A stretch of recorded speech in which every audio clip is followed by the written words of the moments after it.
On March 20th, 2021, 52-year-old Jesse Huy called 911, claiming that he had just shot and killed his wife, Tanya, and her parents, Ronald and Linda Kohler. When the police arrived on scene, they found all three victims seated in their chairs around the kitchen table with gunshot wounds in each of their heads. I shot my wife and her mom and her stepdad. Cold-blooded murder this afternoon. Okay. Shot them each twice in the head. Okay. Well, that's about as straightforward as it gets. I'll go ahead and ask you, why'd you do that, Jesse? I lost my temper. Sure. Okay. Wife had back surgery last week, Friday. Okay, and so before we go any further, just so I have all my details crystal clear, what was your wife's name? Tanya. You said, before I interrupted you, you said that Tanya, a week ago, had back surgery. Yes. Okay. Her mom and Ron live in a RV. Okay. They decided that they were coming to Missouri to support Tanya. Sure. In her recovery. Mm-hmm. And I don't get along with her mom, and never been hadn't been outward friction there, but I stayed away from them. Don't want them in my life. I don't want to be in their life, Right. And so what ended up happening is her mom moved in on me, and Ron would just come and show up at the house whenever and just walk right in through the door. Now, bearing in mind, that's my place, and I'm the one that pays the bill on it. Right. So I felt pretty disrespected. Because it sounds like they would just show up and invite themselves. Well, see, when Tanya and I got together years ago, her mom and Ron pulled this shit before, where they just show up kind of unannounced and stay. Yeah. Which I don't agree with. I don't think you do that. I wouldn't do that to my own family. Sure. That's no social grace there at all. You understand what I'm saying? You don't do that. Mm-hmm. But they did it again, showed up. And, bearing in mind, my wife has just had lower back surgery, and I didn't want to make it hard for her. And so did that surgery that she had, I imagine, being a back surgery, that it probably laid her out, she probably couldn't walk, or is that not the case? She, at the very first, she was walking. Yeah. I had to help her get down in her chair. I had to help her get up out of her chair. I had to help her get into bed, swing her legs in for her and stuff. Her mom couldn't do any of that. Yeah. Her mom's got a bad back and bad stuff on her. So, her mom was basically just there for moral support, I guess, because she wasn't able to physically help her get up or get down or anything like that. Mm-hmm. You understand what I'm saying? Sure. And so,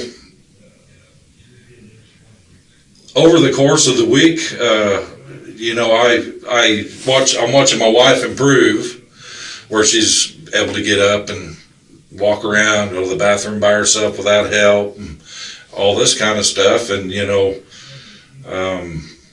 Linda wasn't making there was no indication they were going to leave at all. Really? And I had talked to Tanya more than once that I wasn't happy about the situation. Mm-hmm. So tell me how those conversations went. Well, I told her, I said, I'm not happy about this. I ain't going to live like this. Mm-hmm. I said, they need to go. I am here. I offered to cook her anything she wanted. Her mom, like I said, wasn't able to physically help her do anything. Yeah. And like I said, I felt intruded upon. I felt disrespected. And, I pay the fucking bill on that place. So that gives me some say. Granted, she's on the note too. So,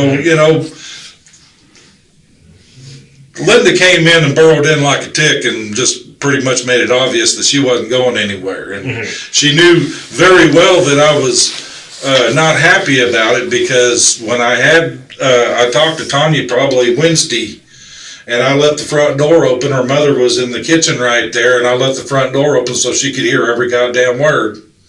Okay. Did they ever approach you about that? No. Okay. So earlier you... And Tanya just basically told me, basically she was just going to do what she wanted to do, and the way I felt just didn't matter. So kind of disregarded your feelings. Exactly. We're going to stay here anyway. Yeah. Okay. And like I said, I let it go for several days, knowing that my wife is hurt, and So tonight, when this incident happened, specifically, what led up to this? Well, I had gone out and visited some friends and went and had lunch and stuff. Okay. And when I come home, they were all gone. And I looked around the house, and it kind of looked to me like Linda may have picked up her stuff, like maybe she got the hint and left. Right. Okay. And I was actually upstairs talking to my dad about the whole situation. And anyway, while I was up there, I see him roll in. And,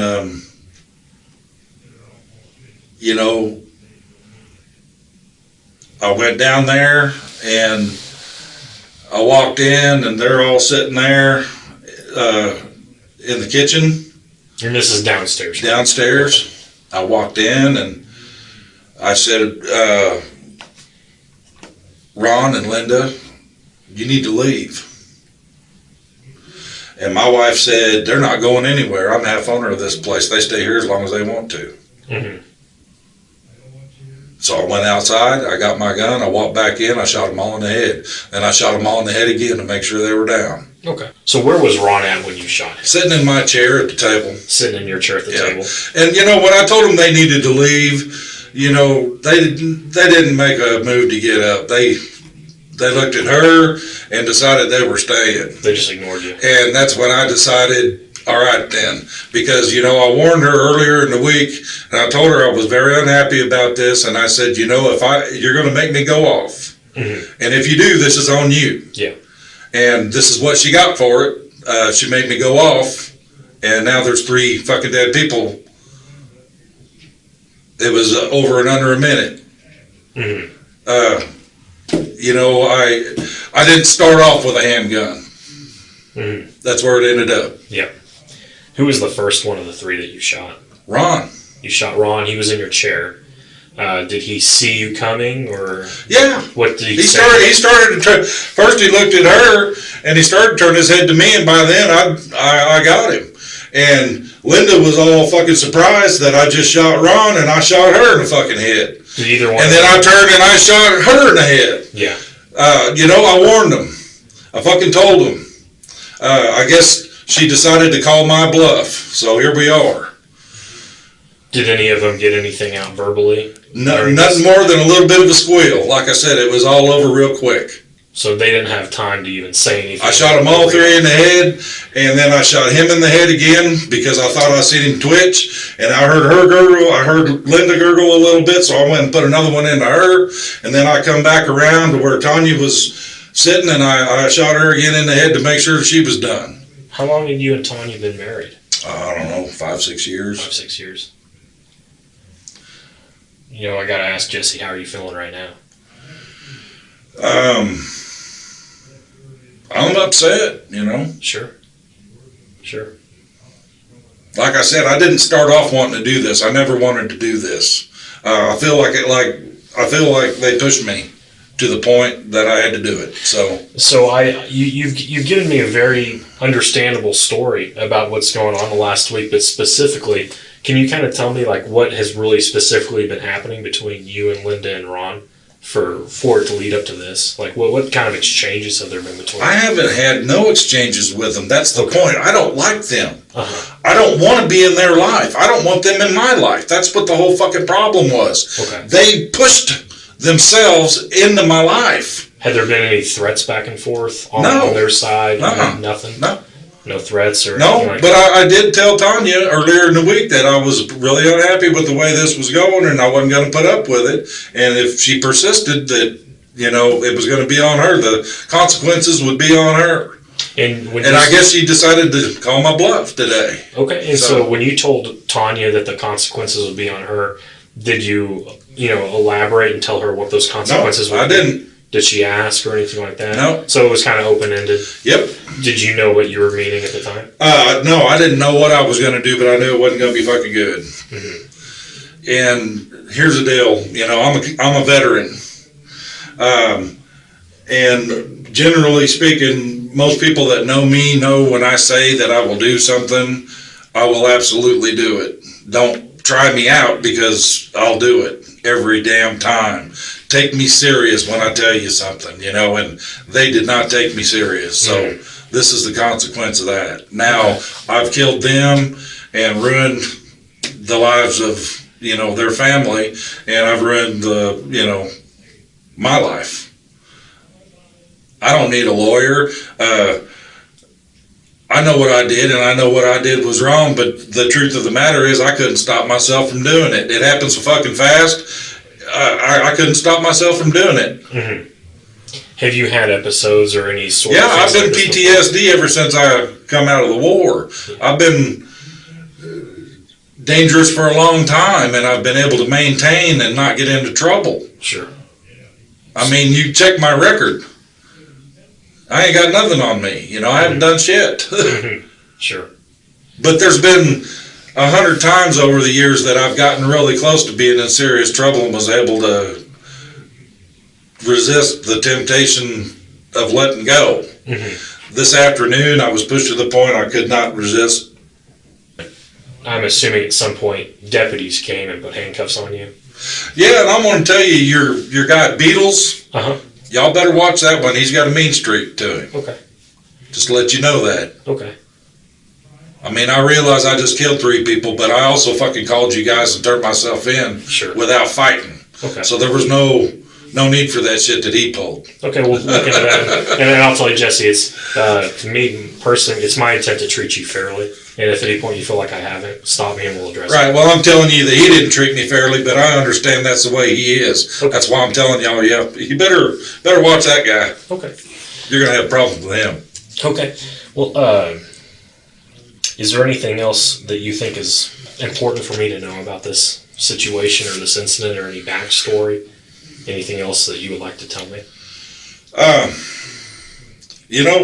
Really, that's all that you need to know about the whole thing. I mean, you know what? This has been brewing for a week here, and like I said, she moved in on me Saturday last week, and I have really bit my tongue, and I've tried to stay away from them.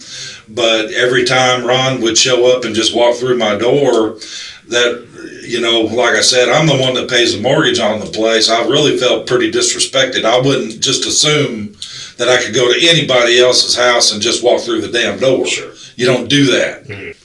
If this is the way it's going to be, that these folks think that they can show up and walk in my door anytime they want to and have no regard about how I feel about them being there, I knew I wasn't going to put up with that. I can understand. Not when I'm the guy that's paying the bills on the place.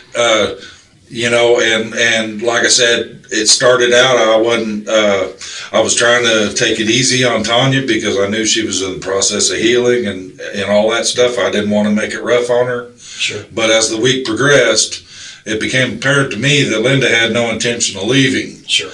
And, Tanya had no intention of asking them to leave. So, the situation you described to me, it does sound incredibly disrespectful, them coming in the house like that. But I got to ask, I mean, did you feel like you were in any type of danger physically from this? No. No. Okay. I didn't want to murder 3 people today, okay? I lost it, okay? I didn't have control over that. I know what I did was wrong. Sure, Jesse, this is the first time I had no control over it. I mean, when I snapped, I snapped, okay? Like I said, I know it wasn't right, okay? And I'm not trying to say that them forcing their way into my home and doing that justifies what I did, because it didn't. Sure, and Jesse, clearly, by what you just said, a mistake has been made, but I'm not going to sit in here and berate you for it. I'm just trying to get the whole story. Yep. So I'm not going to sit in here and judge you and talk down to you. That's definitely not what I'm trying to do. It wouldn't be a good idea for you guys to put me with anybody, because now that I've murdered 3 people, I ain't got nothing holding me back. Don't put me with someone. It's probably not going to be a good idea if you do that. Well, I can certainly. I'm telling you, I'm dangerous, and it would be a bad idea for you to do that. Okay. Well, we'll make sure that message gets passed along, because I don't want to see anybody else get hurt. Or I mean, like I say, I just killed 3 people, so another one ain't going to fucking make a difference to me now. Okay. But I can tell, though, that, again, we know a mistake's been made, but I know that if you could take this back, you would, right?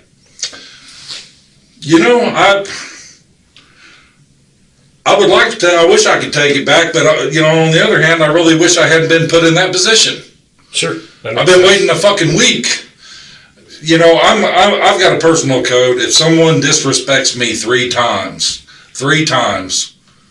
then I'm gonna fix that problem. Sure. And I've went way over the 3 times this week in an effort to try to make this work. Mm-hmm. And this afternoon when I walked in, I wasn't loud screaming at him, wasn't trying to fight with him. I was very calm. I just said, Ron, Linda, you guys need to go. Mm-hmm. Tanya had every opportunity to stop this. Mm-hmm. I talked to her Tuesday or probably Wednesday. Mm-hmm. And I told her that this shit, how unhappy I was, and that, I was about to pop about it. I was about to go off. Mm-hmm. I told her, I understand that she's here for your moral support. But this is enough. I've had enough. And, she had no respect for what I wanted. Mm-hmm. Or how I felt about it. She was going to do what she wanted to do, and by today they were making a point with me that they're going to do what they want to do. You said a few days ago, I think you might have said Wednesday, when you brought this up to Tanya, did she kind of tell you as much as she did today about how... Oh, she pretty much, told me she's going to do what she wants to do. Yeah. Okay. And that's when I told her, you keep pushing this, you're going to get what you get when I go off, and it's going to be your own damn fault. Did you and Tanya ever get into arguments about other stuff? I know all married couples get in fights once in a while, but did you guys ever get into it about anything else other than her parents? Sure. Well, what kind of stuff would you guys get into it about? She was pretty disappointed, when my hip and my knee and my low back went out and I couldn't work anymore. Yeah. She was pretty disappointed about that. Mm-hmm. Yeah. Did any of those arguments become physical? No. Okay, so she never brought any violence on you? No. You never brought any on her? No. Any verbal threats one way or the other? No, not really. Okay. All right. Well, I think that's going to be it. And again, Jesse, I really do appreciate you sitting in here and being cordial with me and helping me understand what happened. It does mean a lot, and I'm going to document everything we talked about in the report, and I'm going to document it just like you told me, just straight up facts. And, that's why it's important to talk. That way I'm not having to speculate or guess about anything. So what we're going to do now is I'm going to walk you over to the jail, and I'm going to come back over and work on what's called a probable cause statement.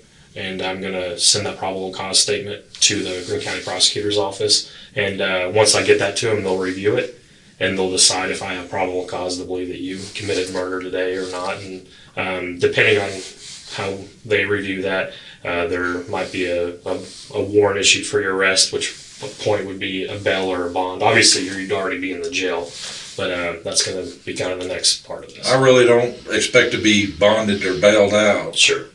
I